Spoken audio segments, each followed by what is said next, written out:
On passe maintenant au journal Les Sports avec Lise-Laure Etia. Bonsoir Lise-Laure. Bonsoir. On va commencer par du football. C'est bientôt la fin du mercato d'été et on peut déjà dire qu'il y a eu quelques surprises. Oui, quelques surprises. À minuit, le mercato sera donc terminé pour la majorité d'ailleurs des championnats européens. Alors, il y a eu des surprises au Paris Saint-Germain. La surprise et la confirmation est venue de Thomas Tuchel, l'entraîneur du Paris Saint-Germain, qui a donc confirmé l'arrivée de Maxime Choupo-Moting. L'international camerounais âgé de 29 ans devrait signer un contrat de 3 ans et serait en attaque la doublure d'Edinson Cavani.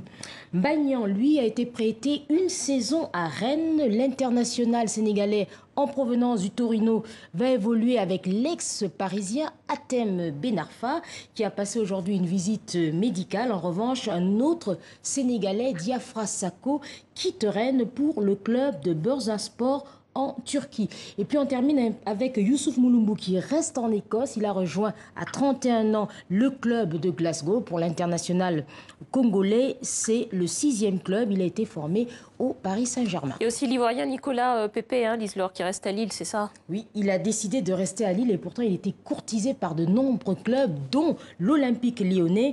Départ surprise en revanche pour Fenerbahçe en Turquie de l'international algérien Yacine Benzia. Et aujourd'hui, on a appris que Vincent Enyama, à 36 ans, l'ancien gardien des Super Eagles du Nigeria, a été libéré par le club dont il quitte le Nord.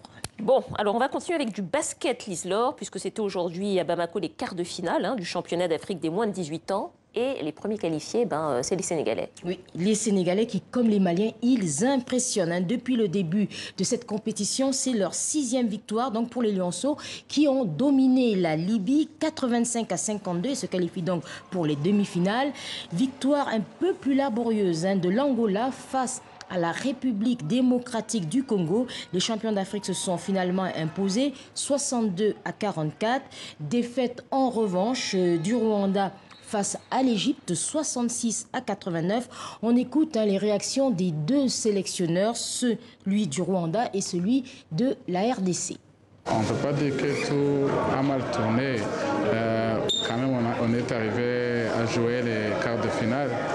Mais pour le match d'aujourd'hui, on avait préparé le match, mais l'Égypte avait une détermination plus que nous. Ils ont joué, je dis, très physique. On vient de perdre, oui, ça fait mal, mais aussi les gens gagnent de l'expérience. On gravit les échelons petit à petit. J'essaie de revenir encore plus fort la prochaine fois. Bon, on continue à parler basket un petit peu avec une star de la NBA qui est à Paris, LeBron James.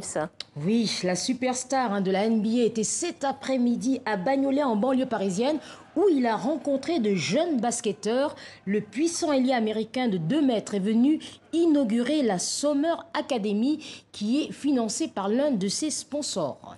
Bon, on termine le journal des sports, Lise-Laure, avec une drôle d'histoire. Ça s'est passé à l'US Open. C'est un arbitre suédois qui a beaucoup fait parler de lui. J'en dis pas plus, je vous laisse nous raconter. C'est très spécial. Alors, cet arbitre international, c'est Mohamed Layani. Alors, lors du match hier qui opposait le Français Pierre-Hugues Herbert au fougueux Australien Nick Kyrgios, alors que l'Australien était donc mené par un 7-0. Il perdait même d'ailleurs son 2e set. On a vu Mohamed Layani qui est descendu de sa chaise et qui lui a parlé en anglais. Il lui dit « Je veux t'aider, tu es quelqu'un de formidable pour ce sport, ce n'est pas toi, je le sais. » Bref, il a remotivé, il a encouragé et finalement l'Australien l'a emporté par 3-7-1. Le Français, évidemment, qui était battu, était en colère, mais aussi le maître Roger Federer qui estime que l'arbitre n'a pas à sortir de son rôle. Le Suisse d'ailleurs qui affrontera demain en 16e de finale l'Australien Nick Kyrgios. Voilà, certains se sont demandé s'il était arbitre ou coach du joueur. Voilà.